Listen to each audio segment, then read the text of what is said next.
tu rincón sonoro sobre servicios sociales dirigido por Iker Usón. Muy buenas, Juan. Hola, Iker. Muy buenas. Pues muchas gracias por venir, de verdad, por haberte dejado, nunca mejor dicho, enredar aquí con la última red. Ya sabía que ibas a colaborar, pero seguramente no me esperaba la respuesta tuya y de otros tantos profesionales que me han dicho desde el principio, oye, pues cuenta conmigo. Así que me apetecía que en este podcast pasase gente de la que yo tengo la suerte pues de haber conocido, incluso que diría de haber colaborado, con algunos diría incluso que bueno, pues tener amistad, que pasasen por aquí para contar lo mucho y bueno que yo creo que hay también en el ámbito de los servicios sociales, no solo lo negro, lo gris que a veces sale, y también que nos permitiese tener un buen rato, conversar, reflexionar y hasta ahí, no hacer cosas más sesudas. Sí, no sé cómo te encuentras, cómo te pillo en este 2023 que empezamos. Pues primero, muchas gracias por haber pensado en mí para esta conversación. La verdad es que me siento un privilegiado. No tenemos tantas oportunidades de hablar del oficio sentados y desde dentro. Siempre hablamos de lo que hacemos, no hablamos de qué se nos mueve cuando lo hacemos o desde dónde hacemos las cosas. Así que estoy encantado. Estoy empezando un año que espero que sea igual de estupendo que el anterior. Me siento como en transición también en lo profesional y esperando muchas cosas buenas, más allá de todas las que ya he hecho y tengo y me pasan. Estoy contento. Qué bien, pues afortunadamente te puedo contar yo cosas parecidas. Imagínate, pues que no tenía otra cosa que enredarme con un podcast. O sea que, pero como he provocado tu sonrisa y la de otra gente que ha dicho, pues bienvenidas las pedradas, ¿no?, de nuestro campo, quería empezar por ahí, ¿no? Porque yo te conocí en un momento de tu vida profesional donde ya seguramente llevarías tú bastantes años. Luego incluso si sale el momento lo contaré, donde yo lo tengo todavía lo tengo como muy presente. Pero yo me quiero remontar, igual también porque esto lo grabamos en un colegio, ¿no?, que nos cede el espacio para poder charlar tranquilamente. ¿Cómo era el Juan del colegio, ¿no? ¿Se imaginaba, no como era de si hacía barrabasadas o no, ni tal, sino se imaginaba aquel Juan trabajando en lo social, tenía ya aquel toque, o dices, para nada? Pues para nada. No tenía ninguna orientación. Es verdad que cuando recuerdo qué quería ser de mayor, lo primero que quería ser era cura. Eso era lo primero, porque tuve educación católica, especialmente por parte de mi abuela, y mi abuela era una mujer muy compasiva y bueno, muchos de los valores que ella extraía de la religión intentaba inculcárnoslos a nosotros. Y después maestro, pero luego lo que quería era mundo y calle y que me pasaran cosas. Y en la adolescencia no planifiqué. En mi casa el valor era el trabajo, no los estudios. Tengo la peculiaridad de ser el primer universitario de mi familia, de momento el único, además. Y entonces para mí era una prioridad trabajar. Y entonces pensé en hacer una carrera corta, una diplomatura en ese momento, pero la verdad es que no pensé en ningún caso que podía ser algo relacionado con el trabajo social, hasta que un día mi profesora de filosofía, que había estudiado trabajo social, aunque no había ejercido, me dijo, ¿por qué no? Yo no sé exactamente qué vio ella, nunca me lo dijo, tampoco teníamos una especial relación, pero sí recuerdo que yo discutía mucho, que yo debatía mucho. Yo creo que ella en algún momento captó que yo podía tener unas habilidades que yo no había detectado todavía, que no había tenido mucho tiempo para ello. Cuando le pregunté qué era y me lo explicó, enseguida entendí que eso podía ser lo mío. Y no me equivoqué, ni se equivocó ella, que no hace tanto tuve la oportunidad de decírselo porque me la encontré por la calle. Qué bueno. Y le dije a qué me dedicaba ella se sorprendió y cuando le dije que era porque ella lo había dicho, todavía se sorprendió más porque ella no recordaba esa conversación. No me he arrepentido en un solo momento de la decisión que tomé y no he sentido otra identidad profesional que esta hasta este momento. Pues es un privilegio, es un regalo, porque Sí. yo creo que mucha gente, y además también es normal, se confunde en el sentido de que mete la pata, empieza a estudiar una cosa y que quizás le interesa otra. Es curioso porque seguramente para muchas personas, tanto que hayan sido usuarias de algunos de los servicios donde ha habido trabajadores sociales o trabajadoras, como la gente que le suene algo de nuestra profesión, diría que algo de cura, algo de maestro, algo de eso hay, algo de un poquito un poquito de todo todo eso. sí que hay, ¿no? Pero siempre me parece muy interesante poder indagar, ¿no? en cómo llegamos a lo social. Me siento además muy cercano a eso que cuentas porque yo igual sí que tenía más predisposición a lo social, pero también con esa conexión desde la formación del colegio, unos valores, también en este caso también cristianos, y luego una familia muy centrada en el trabajo que decía, muy bien, pero aquí lo que hace falta es, no queremos vagos, ¿no? Queremos gente que trabaje, ¿no? Así que en ese sentido me siento cerca y creo que hay mucha gente en el ámbito del trabajo social que tiene como ese toque. Y cuando te acercas al ámbito del trabajo social, ¿cuál es sobre todo en la época de la universidad?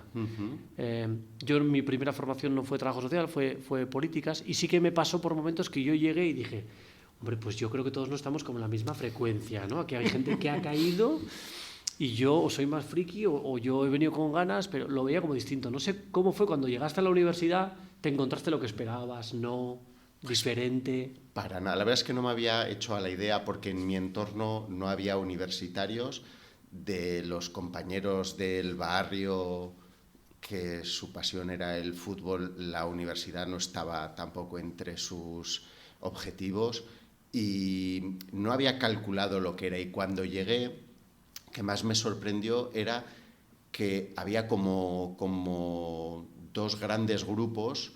Unos eran como los hippies y los alternativos, que yo no me sentía dentro, aunque había gente estupenda, claro, y luego los otros eran los que venían del mundo de la fe, había alguna religiosa incluso, y claro, yo estaba en un momento de mi vida en la que ninguna de esas dos cosas, yo no había ido nunca a un campo de trabajo, no sabía quién era Silvio Rodríguez y ese montón de...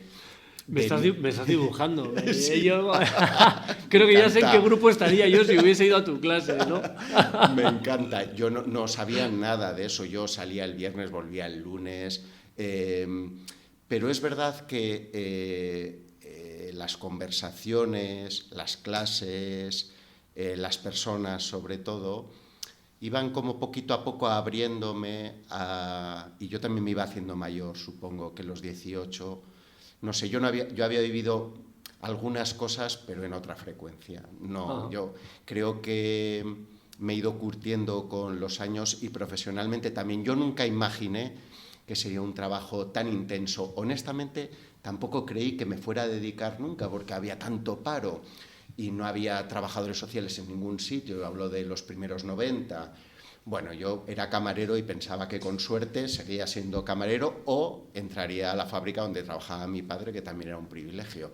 Nunca pensé, la verdad, que sería así. Pero cuando tuve la oportunidad de hacer las prácticas, que las hice en Alemania, con un convenio interno que tenía la universidad con la Cáritas de Porque alemana. ¿estudiaste dónde? En Aldapeta. En Aldapeta, o sea, en la Aldapeta, escuela sí. tradicional, para la gente que no sepa, la escuela Aldapeta, Eso es, en la formada de casa. trabajadoras sociales y trabajadores, menos evidentemente chicos, entonces todavía menos entiendo que estaba en Donosti, que luego pasó a Deusto, donde Deusto. luego nos incorporamos algunos, pero que nos suena porque algunas Eso profesoras es. venían De de allí, allá. O sea, que había un claro. convenio que te permitía, o sea, algo Que Erasmus casi, ¿no? Todavía no, pero nos permitía nos daban una beca para una parte de la experiencia, ¿no? Entonces mi trabajo consistía en en atender en un servicio social para emigrantes españoles, de los que fueron en los años 60. En el mismo servicio había un espacio para emigrantes que venían de Turquía, para italianos, para portugueses, ¿no? Funcionaba. ¿Dónde era? ¿En qué ciudad? En Solingen, que estaba muy cerca de Colonia. Y para mí fue... ¿La primera vez que salías? La primera vez que salía, yo, de hecho, cuando estaba en el tren camino de París, que era la primera parada, dije, ¿pero qué estoy haciendo? Porque yo no había salido a ningún sitio. De hecho, en la maleta llevaba todo lo que tenía. O sea, yo no dejé nada en mi casa, no sabía viajar y no sabía lo que me esperaba. Y la experiencia me partió la vida. La primera parte de mi vida fue hasta Alemania y la segunda a partir de Alemania, porque ahí de repente sí deseé ejercer como trabajador social, porque ahí sí me di cuenta de que había determinadas tareas de nuestra profesión para las que yo había nacido. ¿Dirías que descubriste tu vocación o es mucho? Sí, porque ahí descubrí lo que me fascinaban las personas. Que yo hasta ese momento estaba en otra, pero ahí que el ritmo alemán es diferente, que las personas que conocí eran muy especiales. Ahí me di cuenta de que yo también era emigrante de segunda generación, que yo hasta ese momento no me había identificado como tal, tampoco lo había necesitado, pero cuando entrevistaba a aquellas personas me di cuenta de que yo venía de un sitio muy parecido, pero mis padres vinieron al País Vasco en lugar de irse a Alemania, que podía haber sido Alemania perfectamente, ¿no? Y aquello recordaba mi vuelta pensando, qué pena va a ser que no voy a poder trabajar de esto. ¿Cuánto tiempo estuviste allá? Pues tuve 4 meses muy intensos, me equivoqué tanto, aprendí tanto de lo que no había que hacer, nadie me había dicho que había cosas que no había que hacer. Entonces yo creo que una de las primeras cosas que hice con mucho entusiasmo fue irme a comer con una persona de las que atendíamos, porque me dijo, y yo dije, ¿por qué no? Y a la vuelta ya me explicaron que casi mejor que no, ¿no? Que ese tipo de cosas, pero bueno, pues también aprendí de las que sí, evidentemente. Aprendí de lo importante de cuando te toca hacer café y fotocopias, que también forman parte de la estructura. Para eso no tuve ningún remilgo, yo no tenía muy claro. Yo lo que tenía muy claro es que allí iba a aprender, y se aprende haciendo, ¿no? Y a dejar que me enseñaran, y es verdad que tuve una buena maestra. Estás escuchando La Última Red, tu podcast sobre servicios sociales con la colaboración de Riquide y Castechea. Qué bueno.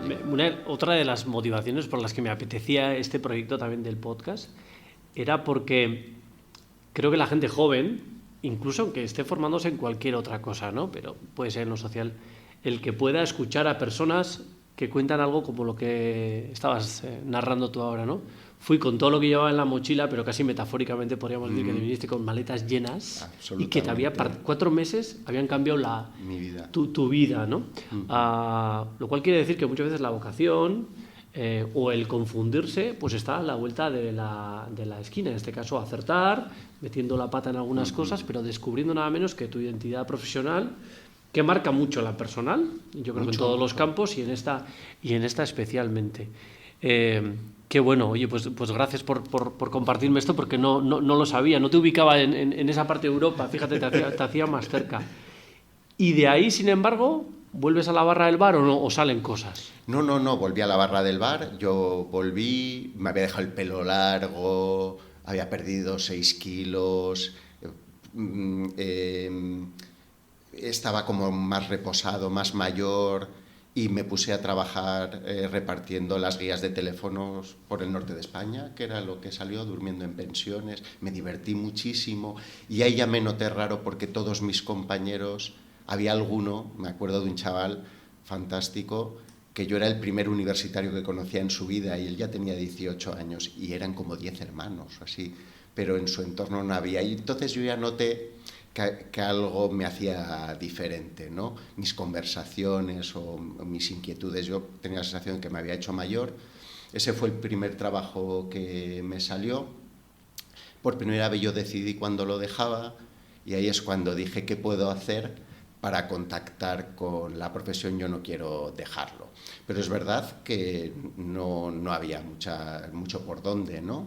Y entonces, pensando también en mi momento personal y en los espacios de mi vida que quería abrir, contacté con una asociación ciudadana antisida que había en San Sebastián, ¿no? Solo quería no perder el contacto con las personas que necesitaban ayuda, quería que me pasaran más cosas relacionadas con la profesión, seguir ahí. No tenía más horizonte que ese, y entonces empecé a participar como voluntario, pues dando charlas en institutos como este para prevención del VIH. Empecé a acompañar a personas, era un momento en el que no había tratamientos y las personas... Porque estamos hablando de los primeros 90. Los primeros 90. Eso es, los tratamientos más efectivos empezaron en el 96 o así, y ya para entonces la asociación había conseguido, a través de un convenio con la Diputación, abrir el primer piso de acogida para afectados de VIH, que fue toda una experiencia y una aventura para mí, porque volví a saber que no sabía nada, que tenía un montón todavía por aprender. Me sentía súper valiente, súper campeón, pero cuando a los 3 meses veía que esas personas no salían con maletín y corbata ya súper solucionados, tuve una crisis, me acuerdo, monumental, de decir, ¿esto para qué sirve? Si ya les hemos puesto la casa. Yo no valgo para esto. Y entonces fue cuando aprendí que lo importante no es el dónde, sino el con quién hacían las cosas, y que esto es un trabajo de a poquitos, que esto no funciona con una inmersión, y que hace falta algo más, ¿no? Y esa fue una experiencia muy ruidosa en mi vida, pero fascinante. Yo estaba encantado. Entiendo además que en aquella época incluso algunas personas de las que tú atendías igual fallecían. Sí, en la primera parte, porque estuve 4 años. Es que ahora habrá personas que oirán viviendas para personas que tenían SIDA, y dirán, bueno, ¿por qué ocurría aquello? Pues que esas personas estaban apartadas, sin tratamientos, claramente eran como leprosas de nuestra sociedad. Sí. Y muchas fallecían. Sí, de hecho la idea del piso es que tuvieran un espacio donde morir con una cierta dignidad, porque gran parte de ellos venían de prisión, que salían con aquel artículo 60, creo que era, por el que se les excarcelaba porque ya estaban en una situación más o menos terminal, ¿no? Entonces venían al piso, y ahí empecé a trabajar todo lo que era el acompañamiento a la muerte, y ese fue otro de los grandes aprendizajes, porque ese sí se me ha quedado. Ese ha sido una de las cosas que más fuerte me ha hecho. Recientemente murió mi padre de una forma abrupta, y ahí me di cuenta cuánto de preparado estaba y cuánto podía ayudar a mi entorno a prepararse para ese momento, y eso lo aprendí ahí sin duda ninguna, porque vivimos momentos muy especiales de personas que anticipaban su muerte, personas como se sentían de solas ante ese momento, ¿no?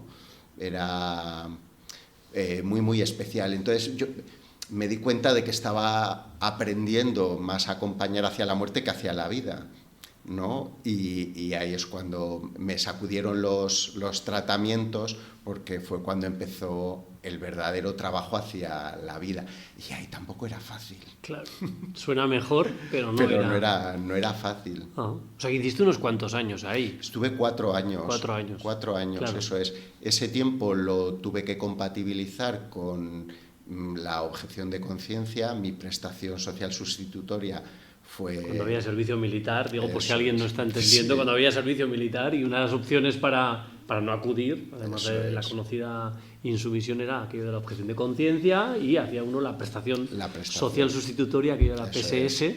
Entonces la hice así. en Cruz Roja. Ajá. Y ahí es donde algunos seguramente que sepan de ti te habrán ubicado históricamente, de donde Sí, yo te conocí. Porque la hice, la terminé y continué trabajando en el piso de acogida, pero llegó un momento en que entendí que esa etapa había terminado, que ya no podía ofrecer mucho más y que necesitaba otro paso para hacerme mayor profesionalmente, ¿no? Y es verdad que ahí ya, aunque el trabajo de camarero siempre me ha fascinado y de vez en cuando todavía miro con un poquito de nostalgia esa tarea, pero ya quería un pasito para adelante en la profesión. Y bueno, por los pocos contactos que tenía hasta ese momento, algunos estaban donde hice la prestación y caí en un momento en el que necesitaban a alguien puntualmente para poner en marcha con otras personas algo que también era nuevo, como fue aquel piso de acogida. Pues esto era un recurso para jóvenes que salían del sistema de protección con 18 años, que increíblemente no había todavía en la red, que ahora sí los hay por fortuna, pero nosotros no sabíamos qué era todo aquello. Yo no había trabajado nunca en protección y bueno, lo hicimos un poco como entendimos nosotros que tenía que claro, ser. porque estamos hablando de chavales que estaban hasta los 18 años, independientemente de con qué edad habían entrado. Había chavales más jóvenes, otros chavales quizás más en la adolescencia. Llega un momento en que al cumplir los 18 años es la mayoría de edad, por tanto Diputación, que es quien asume la tutela aquí en Guipúzcoa, nos soltaba. Y se empieza de manera pionera a decir, habría que dar una continuidad porque lo demás estos chavales se nos caen, ¿no? En otras partes de España se sigue dando esa frontera y caen, pero estamos hablando de hace ¿cuántos años de esto? Pues del 99. El 99, que ahora estamos en el 2023 y nos parece que siempre ha habido, al menos en la jerga, pisos, viviendas de emancipación, estas cosas, pero sin que te siente mal, estás en los pioneros, que estabais en aquel equipo, ¿no? No, era real. Y claro, eso nos ayudó a planificar un proyecto tal como lo entendíamos, pero también nos hizo pues no tener modelos que seguir. No había nada de dónde copiar. No había nada donde copiar. Entonces, bueno, pues fue un momento fascinante. No había Google, claro. No, tampoco. No podías poner viviendas para jóvenes, ¿qué hacemos? No había móvil, no había. No, la verdad es que debatimos mucho sobre lo que queríamos y lo que no. Nos lo cuestionaban después, pero ya era tarde porque la decisión estaba tomada. Pues, por ejemplo, que esos pisos fueran mixtos, ¿no? Que en esos pisos pudieran quedarse solos, durante la noche o los fines de semana. Pero ya lo habíamos decidido y lo estábamos ensayando, y fueron cosas que no necesitamos cambiar.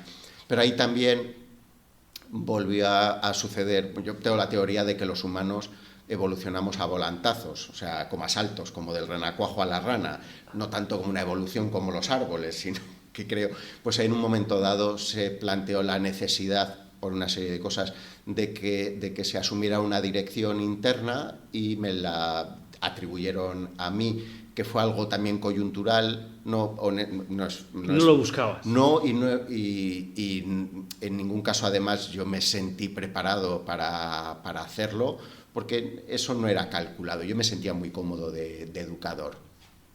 Y ahí es cuando vi que, además de trabajar con personas, me fascinaba trabajar con equipos. La parte de la comunicación interna, ese tipo de relación ha sido también otro de las grandes montañas estupendas que me ha tocado. La relación con la administración. Sí, Trabajar buenos informes, que doy fe, que no siempre los hay, por las prisas, por las capacidades, por lo que sea. Creo que eres una de las personas que siempre le has dado mucha importancia a lo que se deja, ¿no?, por escrito. Estamos recogiendo la historia, ¿no?, eso que llamamos los expedientes, pero que son las historias de esos chavales, de lo que van pasando y la valoración profesional que vamos haciendo de eso, porque tampoco es simplemente cuaderno de bitácora, ¿no? Profesionalmente hay que aportar algo más. Ahí no sé si también viste cierta evolución, fuisteis aprendiendo qué contar, qué no contar. Yo solo quería que, si ese informe llegaba a las manos de la persona, no sentirme avergonzado o que no tuviera la capacidad de defender el informe. Solo quería eso.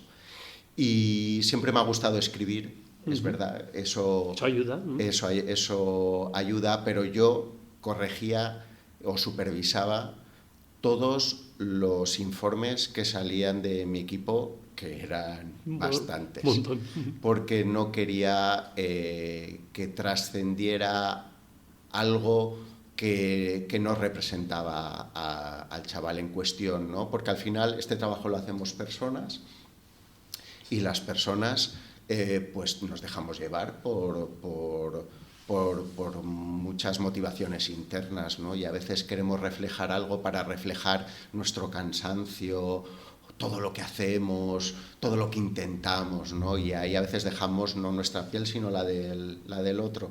Y eso fue algo que yo desde el principio no quería plantear. Entonces es verdad que había cosas que omitíamos, que había cosas que adornábamos o seguramente que contradecíamos, ¿no?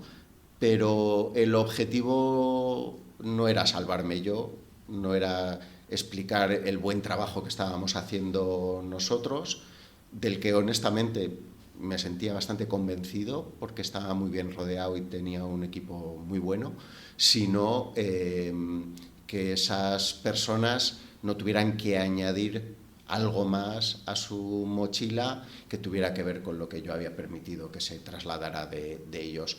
Una de las cosas que para mí eran más importantes es que en mi cansancio nadie considerara que eran responsables los chavales con los que yo trabajaba. Porque cuando el otro día fui al banco y entonces tuve que explicarle por qué mi cuenta estaba abierta en Gros y yo no vivo en Gros, en San Sebastián, pero vivo en otro barrio. Y entonces le dije, ¿y qué hacías? Y qué duro. Y me fastidia tanto que digo, dura es la mina. Lo nuestro es difícil, pero no es duro. Dura son otro tipo de trabajos. Pues ser camarero es más fácil, pero es más duro que lo que hago yo. Para mí era un privilegio. Todos los chavales con los que yo he trabajado, los que me lo han puesto más o menos fácil o más o menos difícil, pero para mí todos han sido una estupenda experiencia. Y ahora que ya tengo la perspectiva de los años, porque estuve 22 años que se dice pronto, 22. Sí, en este proyecto, y me los encuentro y recordamos algunas cosas, ¿no? Tengo la fortuna de que me acuerdo mucho más de lo que sí funcionó, de lo que sí pasó, de lo que sí fluyó, de lo que sí vivimos, que de las noches en las que no dormía, del estado de alerta constante y de otras cosas que pasaban, ¿no? Pero que tenían más que ver con no saber cómo hacerlo para hacerlo mejor o para llegar mejor que con lo que me estaba pasando con respecto a los chavales. Y me molesta especialmente cuando oigo a los profesionales exponer que la causa es la relación con las personas que necesitan de nuestro acompañamiento, porque creo que tiene más que ver con lo que tenemos que aprender, con lo que tenemos que seguir sabiendo, con las estructuras en las que trabajamos, ¿no? Porque una de las cosas que aprendía con el equipo es que no basta con hacer bien tu tarea. Ajá. Que uno tiene que analizar mucho y bien cómo es el sistema de comunicación que establece con los diferentes estamentos con los que se relaciona, pero sobre todo también tiene que asumir la estructura en la que trabaja. Y con estructura hablo de la organización que te contrata, o en mi caso porque financia, el tipo de convenio que tienen con la administración, con qué técnicos o personal de la administración te tienes que relacionar. Claro, porque todo eso interviene en lo que haces, ¿no? Y yo no he sido especialmente revolucionario, pero es verdad que en lo que yo creía yo lo defendía, ¿no? Pero sin perder de vista quién es quien te financia y quién es quien te contrata. No basta con hacer bien el proyecto. Ajá. En 22 años habrá una evolución en los perfiles. En aquellos inicios, ¿podrías contarnos cuáles eran los perfiles? ¿Qué tipo de chavales? ¿Qué necesidades? ¿Qué capacidades veías en ellos para luego poder ir recorriendo y decir, pues, ¿no? He visto esta evolución o no? Quizás hay elementos que dices, pues estos son siempre iguales, no han cambiado tanto. Cambiamos nosotros los profesionales, parece que porque necesitamos... Te podría, fíjate, de aquella primera fase, te podría decir nombres y apellidos. Seguro. De repente me están brotando todos. Pues mira, trabajamos... Era un proyecto por el que no se apostó mucho, honestamente, ¿no? No se veía claro. Y luego porque también se percibía que solo podían acceder a ese proyecto los chavales que habían hecho una muy buena trayectoria en acogimiento residencial o familiar, ¿no? La realidad es que no era así, internamente no era así. Pero venían chicos y chicas que en su mayor parte habían sido institucionalizados desde su infancia, no tanto desde la adolescencia, o jóvenes migrantes. Ese perfil todavía no había llegado, ¿no? Entonces venían chicos y chicas que sabían mucho del funcionamiento de los centros y nos enseñaron... Más que vosotros. Claro, nos enseñaron un montón, ¿no? Sobre todo nuestras torpezas, porque claro, bueno, pues eso... A veces éramos muy invasivos y a veces éramos todo lo contrario, ¿no? Porque no sabíamos fluir, ¿no? Hasta que fuimos aprendiendo, ¿no? Cuando nosotros, en nuestro ánimo por entender que la mezcla generaba riqueza, fuimos incorporando personas en otra situación, ¿no? Y es cuando empezaron a aparecer los jóvenes migrantes, ¿no? Que lo mismo, que era... una cultura desconocida para nosotros, nosotros también para ellos. Intentábamos hacer todo de la misma manera para con todos y era inevitable la necesidad de individualizar. Mis mejores experiencias han sido con este perfil, ¿no? Eso también lo intento repetir cotidianamente en mi entorno, para que si tengo algo de credibilidad se entienda que muchas de las cosas que se dicen están muy sesgadas o incluso no son reales, porque no fueron 2 ni 3, fueron muchos y muchos los chavales que pasaron por los 6 pisos que terminamos gestionando, ¿no?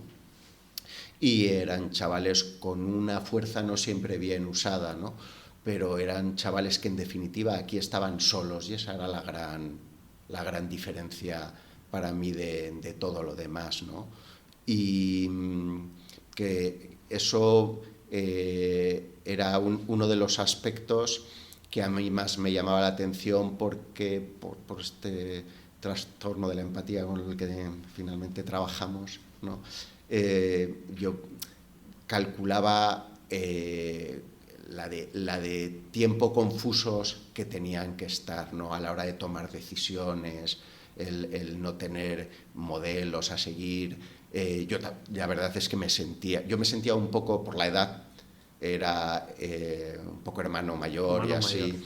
Y lo gestionaba como podía. Cuando terminé el proyecto ya pasaba un poco a abuelo, porque ya por edad me tocaba, y ahí me sentía más cómodo. Yeah. Es un puntito paternalista, paternal más que paternalista, pero me salía ahí un poquito esa cosa y ahí me sentí más cómodo. Pero es verdad que yo en ese momento ya no convivía cotidianamente en los recursos, sino que dirigía desde la oficina y me ocupaba más de los equipos que de los jóvenes.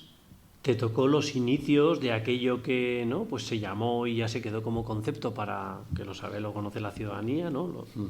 Las, sobre todo los MENA, ¿no? Menores extranjeros no acompañados, en tu caso ya eran jóvenes, Eso luego incluso hemos utilizado este acrónimo a veces como palabra de GENAS, ¿no? Jóvenes extranjeros no acompañados. Pero a ti te tocó los inicios, la llegada, la sorpresa en sitios como Guipúzcoa, donde era, ¿cuántos? Vienen muchos. Es verdad que había una cantidad, yo creo que significativa, ¿no? O sea, además de lo cualitativo, que era una realidad nueva, yo creo que por momentos también los números eran, ni la administración ni las entidades estaban pensadas para que siquiera atenderlos, acogerlos, ¿no? Sí. ¿Qué recuerdos tienes? Habría compañeros que estaban en el otro lado, en este caso desde la protección, pero luego llegaban donde vosotros y sería como una segunda, no voy a decir ola, porque siempre se entiende esta palabra como mal, como ola, pero os tocaba como el segundo bote, ¿no? ¿Y qué diríais? ¿Dónde abrimos? ¿Cómo les acogemos? Eso es porque además, bueno, yo el primer contacto que tuve con el colectivo fue cuando hice la prestación. En ese momento Cruz Roja tenía un piso y había 3. Los 3 que habían llegado los habían incorporado a ese piso, y también recuerdo los nombres y recuerdo las situaciones, ¿no? Y ya en ese momento ya se estaba hablando de la posibilidad de que fueran llegando más personas, ¿no? Un poco visto que estaba pasando en otras partes de España, ¿no? Y cuando nosotros abrimos el piso todavía no era un número importante, pero llegó un momento que fue inabarcable, era el debate constante, ¿no? Nosotros estábamos en el lado afortunado de esta intervención, ¿no? Porque nosotros éramos como el regalo, ¿no? Si lo haces bien, podrás acceder al recurso de mayores que decían. No como los compañeros, las compañeras que estaban en la fesa de acogida, de ese chaval de 13, de 14, que había viajado como había viajado y que había que atenderle como se podía, ¿no? Como se podía. Casi más de esa acogida de urgencia, que literalmente era así, mientras que donde vosotros ya accedían habiendo hecho un recorrido, y entiendo que de nuevo, como en tus inicios, aquellos que además habían cumplido, ¿no? Cumplidora. Eso es, ¿no? O los que parecían que habían cumplido, que eso también tuvimos que aprender a detectarlo, porque, bueno, yo defiendo mucho que nuestro trabajo es técnico. Toda esa parte de la motivación la entiendo y la aplaudo, pero no basta con querer hacer este trabajo, también hay que saber, ¿no? Y creo que en ese tiempo nos costó saber que se podía ofrecer, ¿no? Y nosotros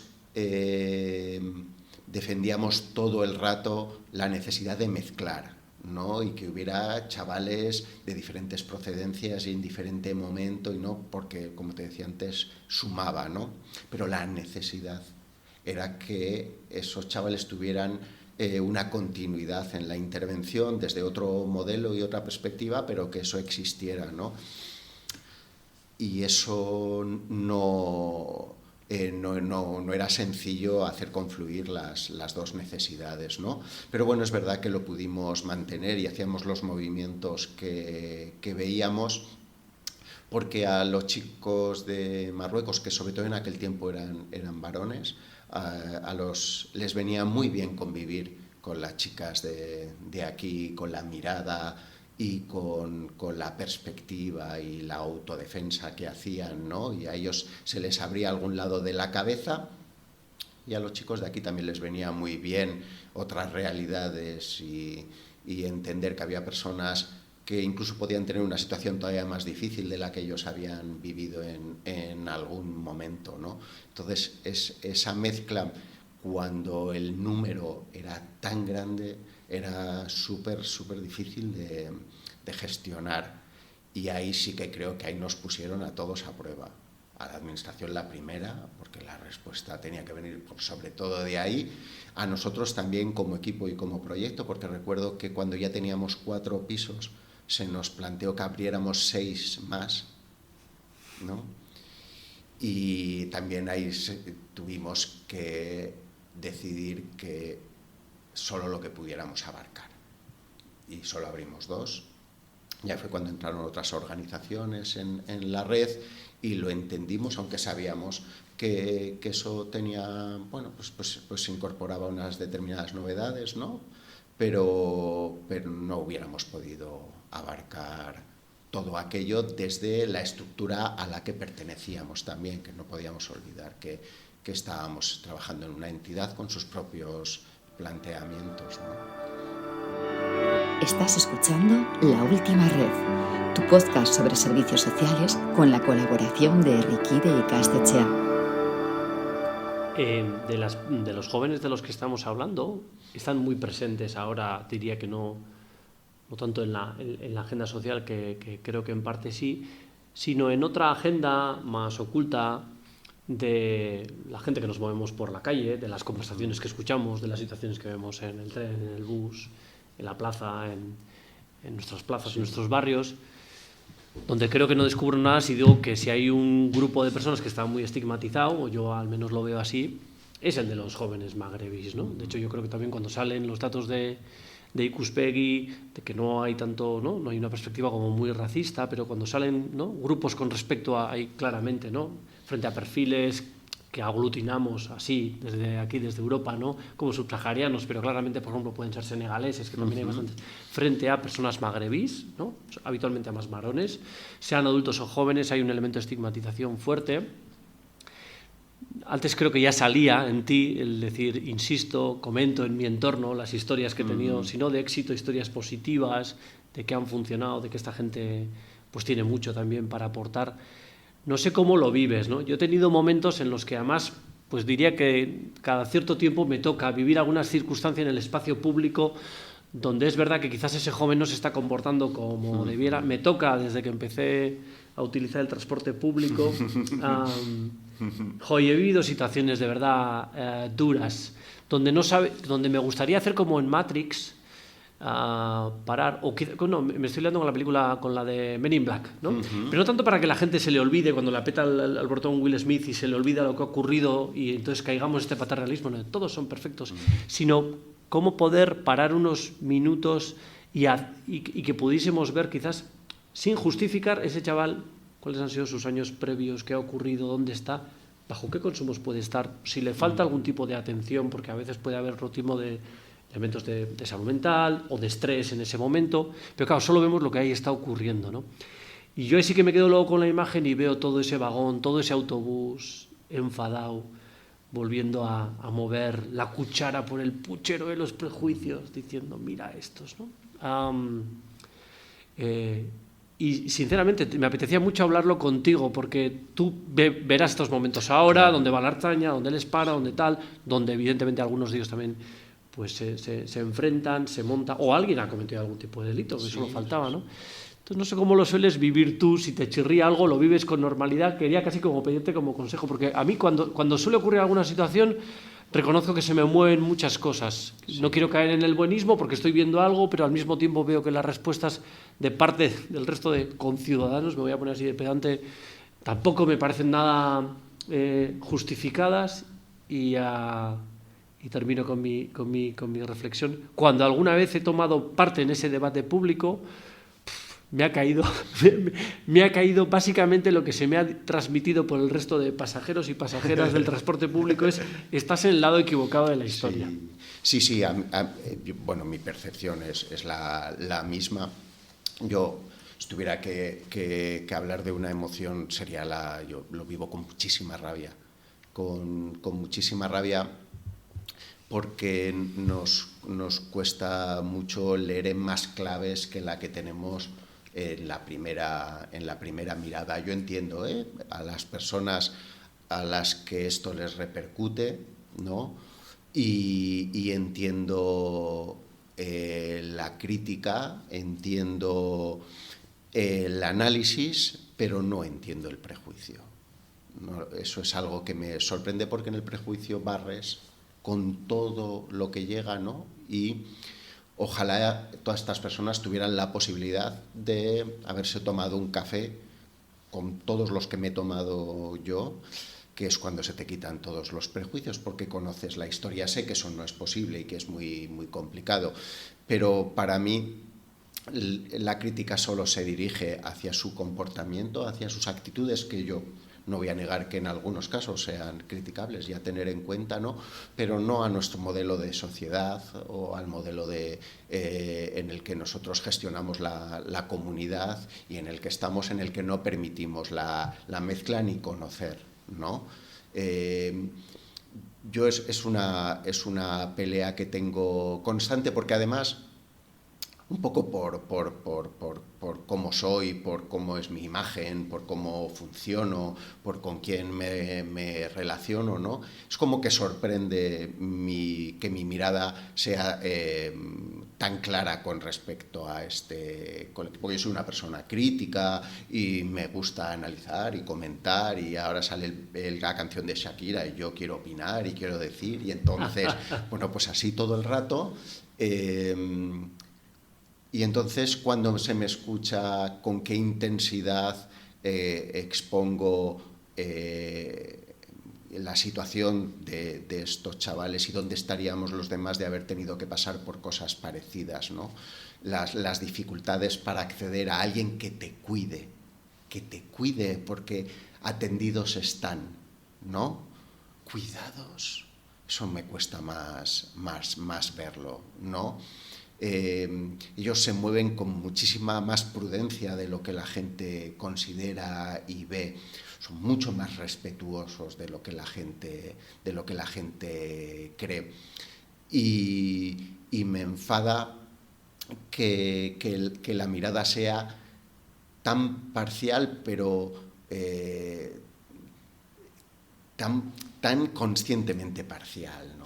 Yo creo que hay un posicionamiento muy consciente, ya no es tan visceral, sino que es mejor ponernos aquí, bueno, pues, y en ese modelo de sociedad tan individualista me suelo mover con estremecimientos a veces, ¿no?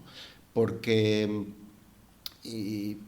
todas las personas tenemos nuestra historia y nuestro bagaje, y el de ellos les ha llevado a algún sitio, pero cuando les ha llevado a otro sitio no hemos abierto nuestra puerta como comunidad, ¿no? Por tanto, a veces ellos han encontrado el camino hacia esa puerta y han dado todos los pasos que les llevan hacia esa puerta, pero la comunidad no la ha mantenido, ¿no? Y no hay más que ver que no se mezclan, ¿no? Que es que solo van entre ellos, es que no incorporan cambios, es que son tantas cosas las que oigo, ¿no? Pero nunca hay un análisis de qué podría hacer yo diferente, ¿no? Para facilitar ese espacio, ¿no? Y no sé, comentar ahora el proyecto en el que ahora me parece ¿no? perfecto. Que tiene que ver un poco con esa oportunidad para que la sociedad se incorpore como canal de integración de personas que están por diferentes motivos solas o aisladas, ¿no? No por decisión propia. Y cuando digo solas, no digo que no tengan con quién estar un momento, ¿no? Sino algo que va un poquito más allá, ¿no? Es un proyecto que tiene que ver con la mentoría social y que incorpora a la sociedad a esa posibilidad de tender puentes, ¿no? Porque hay mucho de ellos no hacen, ellos no se integran, es que ellos no quieren, ellos quieren sus espacios. Bueno, si blindamos los nuestros, pues qué menos que tener los suyos propios, como poco, y de vez en cuando intentar reventar los nuestros, ¿no? Que también les hace, ¿no? Pero yo me voy dando cuenta, ahora que entrevisto a personas que quieren hacer esta labor de mentores y mentoras, ¿no? Me doy cuenta de lo difícil que me resulta, y son personas que vienen voluntariamente a informarse sobre el proyecto, ¿no? Qué difícil es que luego acepten el compromiso que implica, ¿no? Porque lo es, y es grande y muy de agradecer, ¿no? Pero es una evidencia de que las cosas no basta con sentirnos buenos, ¿no? Que está muy bien, no basta, ¿no? Hay una palabra que antes he usado refiriéndome a mi abuela, ¿no? Que creo que está un poco denostada porque se asocia con la religión, ¿no? Que tiene que ver con la compasión, ¿no? Se habla mucho de la empatía, ¿no? Pero lo que te mueve a la acción es la compasión, ¿no? La empatía es, vale, bien, haces el ejercicio, es fantástico, te pones en el lugar del otro, ves lo que el otro, pero lo que te mueve a la acción es la compasión. Y es quizás lo que yo percibo que la gente no sabe por dónde hacer, ¿no? Es verdad que hubo en un momento un boom de las ONGs que centralizaban y canalizaban toda esa acción, ¿no? Pero la comunidad tiene un papel y es imprescindible que lo asumamos en este momento, ¿no? Cuando yo decidí que mi etapa había terminado trabajando con los jóvenes, ¿no? Y que no tenía que ver, pues me interesa mucho resaltarlo, con ellos y con mi experiencia con ellos, yo tenía eso lo tenía absolutamente resuelto y estaba trabajando con unos equipos estupendos. Tenía más que ver con las estructuras, que las estructuras cambian y a veces no cambiamos a la misma velocidad o en el mismo nivel de frecuencia y pasa lo que pasa, ¿no? Pero en el momento yo pensé que no que volviera a ser camarero, que sí que lo tengo ahí todavía presente, pero iba por otro lado que también tuviera que ver con la relación con personas. Y cuando me tentaron con este proyecto, me acordé de que yo vivía como una asignatura pendiente de los proyectos en los que yo había trabajado con jóvenes, la inserción social, porque nosotros la inserción comunitaria lo poníamos en los proyectos, que lo hacíamos y súper bien, pero la realidad es que ellos se relacionaban con iguales, ¿no?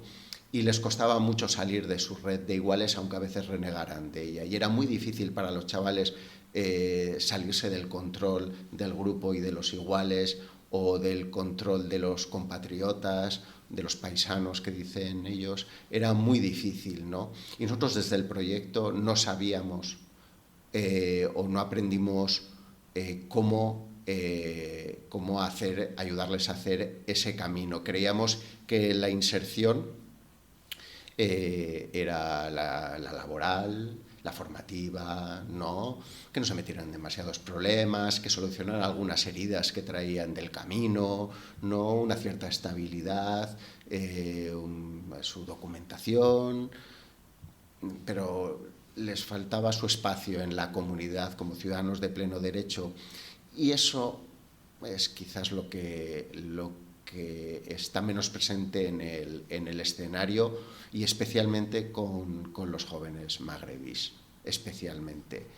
Y es ahí un poco en la pelea en la que no sé muy bien cómo he llegado a meterme, pero que está siendo muy, muy, muy, muy interesante.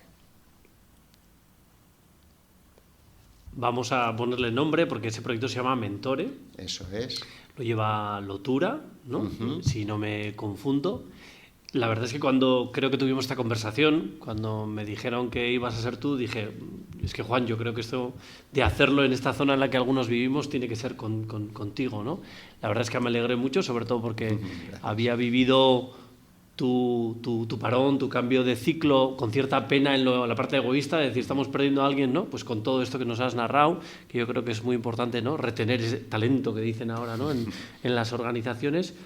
Entonces, en Mentore, para que la gente lo sepa, incluso para que se pueda animar y pueda buscarlo por internet, son aquellas personas voluntarias, gente de la calle, amigos, cualquier persona que tiene esa empatía, que tiene incluso esas ganas de ayudar, esa compasión, y donde les ofrecéis la posibilidad de entrar en contacto con jóvenes que no están quizás en esa situación, entiendo, de las que antes has descrito, en viviendas o en otra serie de programas, pero que tienen unos vacíos, necesidades de relacionarse, y ahí es donde pueden entrar en contacto, ¿no? Para que alguien lo entendiese, en qué ayuda a la gente, porque entiendo que no es digo, porque algunas veces se entiende mal, ¿no? Que le tengo que dar dinero, lo tengo que apoyar. Ya. No va nada por ahí. No, en absoluto. Se trata de emparejar a personas con más conocimientos y experiencia, con personas con menos conocimientos y experiencia.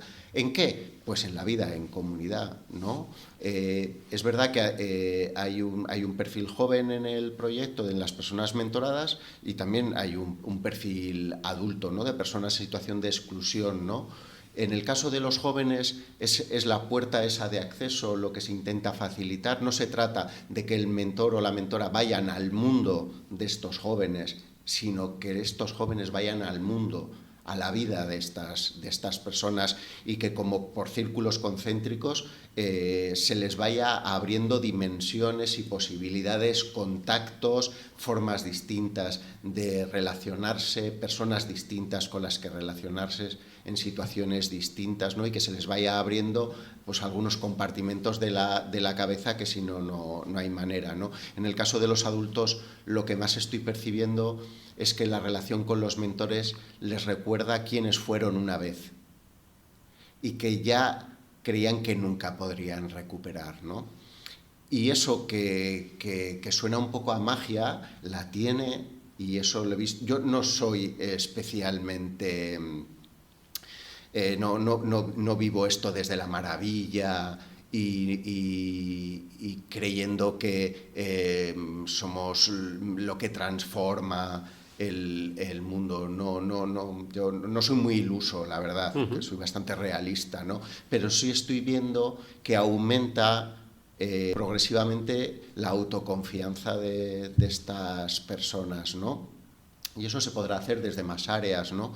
Pero desde la inclusión comunitaria me parece que sedimenta, que se queda y que funciona, ¿no? De hecho, yo cada vez que entrevisto a una persona a las que vamos a mentorizar, quiero ser el mentor todo el rato, porque claro, lo que hacemos nosotros desde el programa no es atender a estas personas. Mi trabajo es ponerlas acompañar, en contacto y acompañar a los voluntarios, ¿no? Y entonces también ahí voy aprendiendo pues lo fascinante de personas en otra situación, ¿no?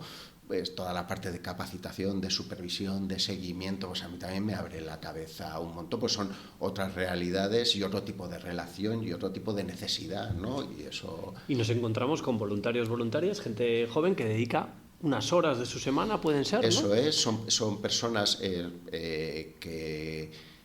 que no están dando lo que les sobra, sino lo que tienen, que en forma de tiempo y de energía, ¿no? Que están dispuestos para establecer una relación que conlleva una cierta intimidad y que eso implica unos riesgos, ¿no? que hay que asumir, porque cuando te metes en la vida de las personas tienes que ser responsable, ¿no? Mucha gente metiéndose en la vida de los demás como en las habitaciones de los hoteles, que da igual si das con la maleta en las paredes o si se sale el agua caliente o si te limpias los zapatos con la toalla blanca. Hay gente entrando así en los corazones de los demás, ¿no? Bueno, pues eso es algo que tenemos que trabajar con estas personas, porque es un ejercicio de intimidad y de responsabilidad muy importante, ¿no? Pero a la vez, ¿no? Yo les hablo de que se relacionan con personas que son supervivientes de 1000 batallas, que lo que para mí es un susto, para ellos es la nada, porque llevan cicatrizando heridas y saben mejor que nadie esto que dicen los cirujanos, de que las cicatrices tienen una segunda oportunidad, porque a veces no cicatrizan a la primera, pues a veces es a la segunda, y yo doy fe que eso me ha pasado a mí físicamente y supongo que emocionalmente también, ¿no? Pero estas personas dedican unas horas, un día a la semana, cada 10 días, en conversar, en estar, en compartir con personas con las que luego van estableciendo un vínculo y una relación, ¿no? Con el objetivo en ningún caso de que eso se convierta en algo que tiene que ver con el tiempo libre, ¿no? Es algo que va a algo mucho más allá, y es a ir aproximando a esa persona poquito a poco a tu mundo, ¿no? Para que a las personas se les abra el mundo, no para que nosotros sepamos cómo viven las personas con dificultades y lo que les pasa y cómo es su centro o su residencia o su albergue, o no se trata tanto de eso, ¿no? Sino que vean que en esta comunidad también hay un sitio para ellos, ¿no? Y a mí me parece que es una oportunidad además para un tipo de voluntariado que no encuentra su sitio en otras entidades, ¿no? Porque se les plantea pues más actividades sin esa dimensión personal. Y hay gente que también quiere ver la cara de las personas con las que está compartiendo y con no solo hacer o tanto hacer, sino estar, la parte relacional. Eso es, ¿no? Asumiendo, como te digo, que eso, pues la intimidad conlleva un margen de equivocación, pero... Hablamos de la mentoría, entiendo que te habrá tocado tener no solo que leer, sino conocer a otros profesionales. Es verdad que podríamos decir que hay cierto boom, cierta moda con la mentoría en los últimos años, yo lo vivo así, la moda en el sentido positivo, creo que es una dinámica y un tipo de voluntariado social que ya existía seguramente de otra manera, pero nos viene bien a veces ponerle un nombre, por lo que tú decías, porque esto también es un trabajo técnico, por eso hay voluntarios y mentorados, pero hay también alguien que coordina, que en este caso eres tú. ¿Qué has ido aprendiendo de la mentoría que ves de diferencia de antes? No quiero preguntarte por las dificultades. Este es un podcast que se quiere centrar en lo positivo, no desde la ingenuidad, sino porque de lo negativo ya hablarán seguramente otros. Pero ¿qué has descubierto de la mentoría que dices, Iker, es que esto funciona, o merece la pena, ¿no? Por ambas partes, o por todas las partes que están por ahí. Pues quizás, bueno, es verdad que había un proyecto en la red de infancia que a mí siempre me había llamado mucho la atención por el impacto que había tenido en los chavales que habían pasado, que es el proyecto ICEPA de Baketic, ¿no? Sí. Que a mí, yo no conocía los entresijos del proyecto, pero sí el impacto, porque los chavales que llegaban a mis recursos, algunos de ellos habían tenido una ICEBA en su historia personal y el impacto era muy potente. Y eso es lo que yo buscaba como modelo cuando me empezaron a hablar de este tema de la mentoría, ¿no? El establecimiento de un referente que te acerca a la comunidad y te hace sentir que hay oportunidades que no habías calibrado hasta ese momento, ¿no? Hay un punto de beneficio mutuo en la relación que a mí me está llamando mucho la atención, pero quizás donde yo más he aprendido es en cómo viven las personas mentoradas la relación con la persona voluntaria, pero desde el primer día, ¿no? El tipo de relación que establecen no tiene nada que ver con el que establecen con nosotros los técnicos, porque los técnicos estamos porque tenemos que estar, podemos hacer con toda la vocación, pero estamos porque ese es nuestro trabajo y yo eso también lo defiendo. Pero los mentores están porque quieren, ¿no? Y eso las personas lo captan enseguida y abren partes de sí mismo que con nosotros las abren solo si conviene en la conversación, ¿no? Entonces yo veo cómo se preparan para la entrevista conmigo y cómo se preparan cuando les voy a presentar al voluntario. Y es absolutamente diferente porque conmigo no tienen necesidad de mostrar según qué cosas, ¿no? No buscan ganarme, digamos, ¿no? Ellos no van ahí porque saben que mi posicionamiento como técnico es el que es y se lo explico y yo intento ser hiper simpático y acogedor en la entrevista para que quieran venir, para que quieran hacer, para que quieran... Pero cuando vienen a conocer, entonces se han preparado incluso físicamente. Su sonrisa es otra, vienen mucho más nerviosos, vienen mucho más inquietos, porque vienen sabiendo que hay algo que ganan, hay algo nuevo, hay algo bueno, hay algo que les suma. Y eso me parece fascinante de la relación con esa persona. El privilegio que sienten porque alguien vaya a dedicar algo de lo que tienen o de lo que les sobra, que hago aquí un inciso con estas cosas que decíamos antes de cómo somos las personas, ¿no? Cuánta gente me dice, hombre, es que yo he ido y le he bajado al chico que está en la puerta del supermercado mi cazadora que tenía yo, que es buena, y me ha dicho que no la quiere, pero si yo le he bajado... Y dices, ¿pero tú crees que necesitaba la cazadora? Bueno, pero es una cazadora. ¿Tú sabes si tiene sitio para dónde guardar la cazadora? ¿Qué quieres, que la lleve puesta encima de la otra? ¿Cómo? Bueno, estamos muy acostumbrados a dar lo que nos sobra, ¿no? Los voluntarios dan lo que tienen, ¿no? En forma, como te decía, de tiempo y de energía. Y a eso son muy susceptibles las personas mentoradas, ¿no? Entonces se da una...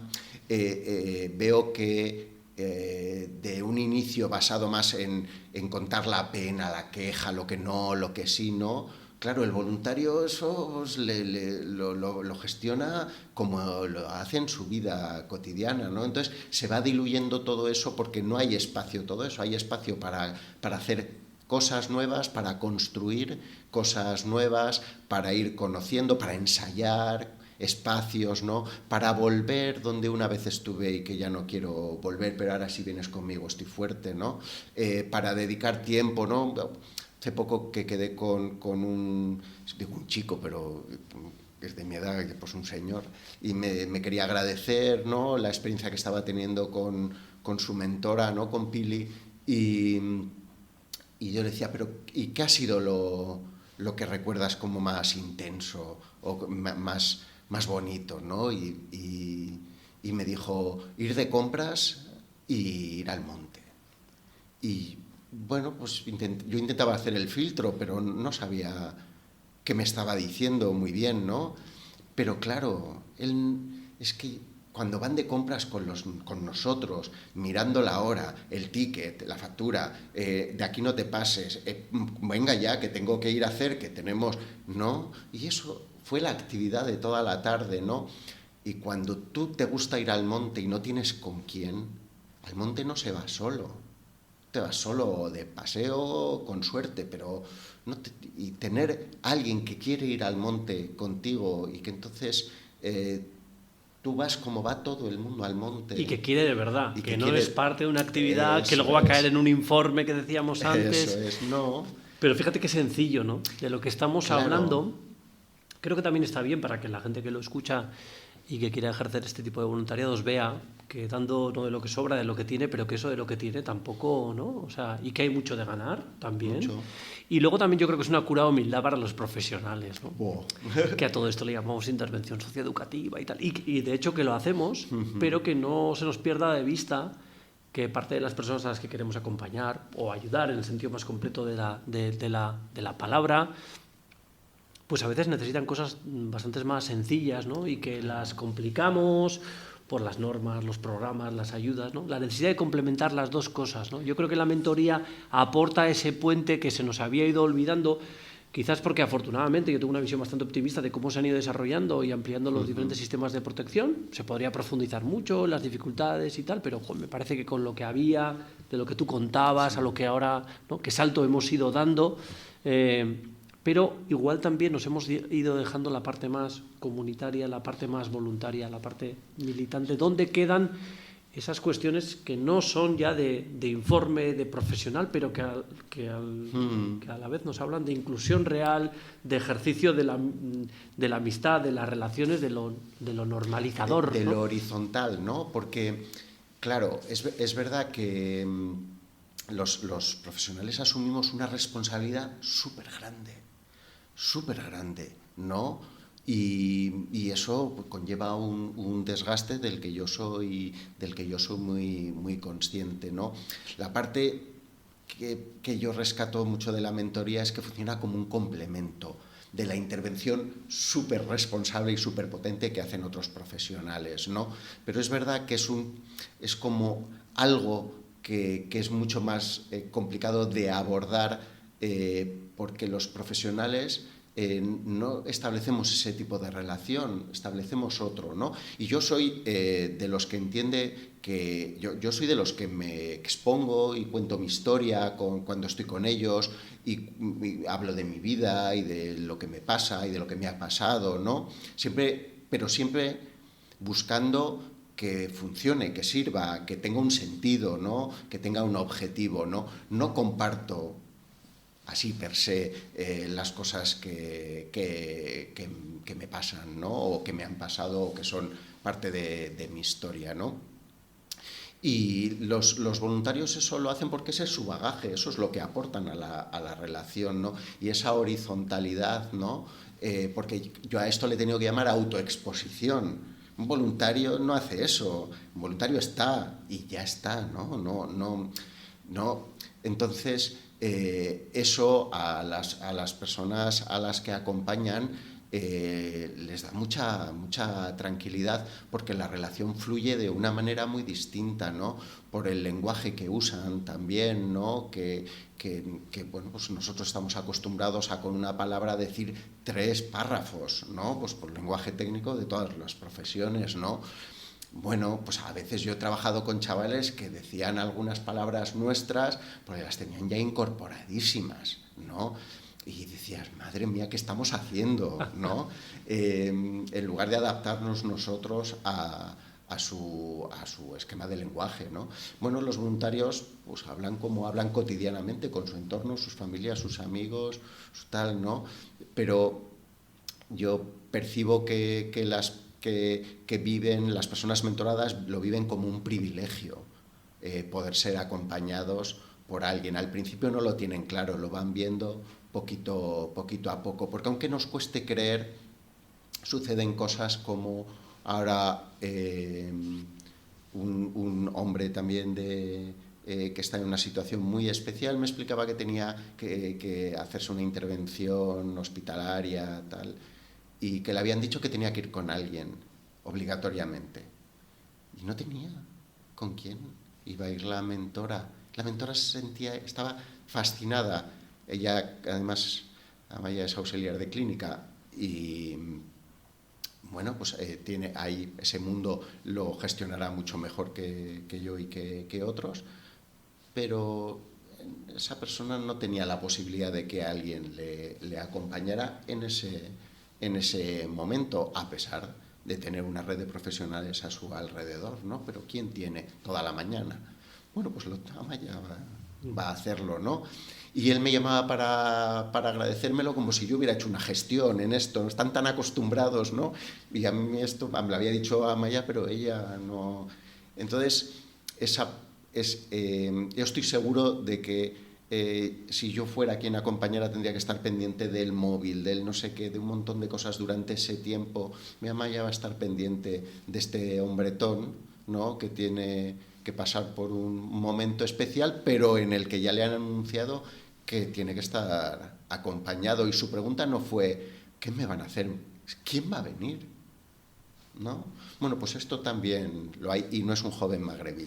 Ay, que conste. Que conste. Oye, Juan, la verdad es que me seguiría charlando. Seguro que la gente que está escuchando y las personas que te conocen dirán, solo ha contado un 10% de todo lo que sabe y aporta, pero no quiero abusar. Me sigue encantando ver que el chico, aquel que iba con la maleta, ahora veo, ¿no?, a Solingen, la sigues llenando, ¿no? Porque se te ve que cómo te brilla la mirada con el tema de la mentoría, y yo creo que esto es algo que en todas las profesiones es fundamental, ¿no? Todas trabajan con personas, no voy a caer en esto de los social especialmente, pero creo que alguien cuando le brilla la mirada por lo que está haciendo dice mucho, ¿no? Ligado a eso que decías de que todo esto es un trabajo técnico y que no solo, ¿no? Pero creo que cuando se le suma y el ver que esa compasión se hace haciendo el juego de palabras con pasión, como la veo contigo, pues la verdad es que me gusta mucho verlo, me siento reflejado y también hoy como llenado el depósito de gasolina.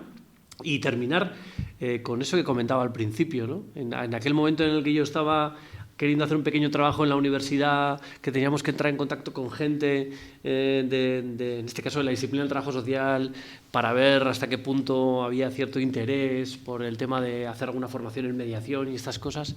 Tengo recuerdo de que, claro, yo en mi tema metodológico quería buscar que hubiese hombres, mujeres, no había tantos hombres, ¿no? Sigue siendo una profesión muy feminizada, la nuestra. Orgulloso trabajador social que también soy, y enseguida me hablaron, ¿no? Entonces, si me permites, era como Juan de Cruz Roja, ¿no? Sí. Y dije, bueno, pues voy a conocerle, pero era muy a puerta fría. Y desde el principio dije, pero siempre es algo que yo suelo agradecer mucho, y me vienen como varios nombres, afortunadamente para mi vida, no solo el tuyo, de gente que lo suelo contar a veces en casa o con amigos, ¿no? Cuando te atienden muy bien o alguien te recibe muy bien sin que tenga nada para ganar, al contrario, porque a ti te estaba quitando tiempo con todas estas cosas que tenías y me sentí muy bien recibido. Luego nos hemos ido encontrando en otros momentos, pero siempre he dicho, esto hay que aprenderlo, ¿no? Porque quizás cuando luego han ido cambiando las tornas, y yo no he estado en la uni, sino que hemos estado en otros sitios, y yo he estado en Diputación, incluso hemos tenido reuniones más, diríamos, ¿no? De administración que contrata con la entidad proveedora que viene. Contigo y con otras personas solía decir, de actitudes como las de Juan es la que hay que aprender, ¿no? Porque a veces te pones y dices, ahora que yo estoy en un sillón más grueso y más cómodo, entonces, bueno, me apetecía agradecértelo, y también que creo que es una de las actitudes que tendríamos que tener bien recogidas en la profesión, ¿no? Acoger y dedicar parte de nuestro tiempo cuando otros profesionales pues lo pueden necesitar para la cuestión que sea, ¿no? Que todo no va ligado a unas planillas, a unos euros, ¿no? Que va también del encuentro, no olvidarnos quizás de los inicios de nuestra profesión. Así que nada, agradecerte muchísimo que te hayas subido hoy a la última red. Como sé que nos vamos a seguir viendo en un lado o el otro de la barra, pues nada, hoy solo agradecerte y decirte hasta la vista. Pues que sepas que para mí ha sido un absoluto placer, Iker. Gracias. Gracias por escuchar La Última Red. Puedes seguirnos en Facebook y YouTube y escribirnos a ultimaredpod@gmail.com.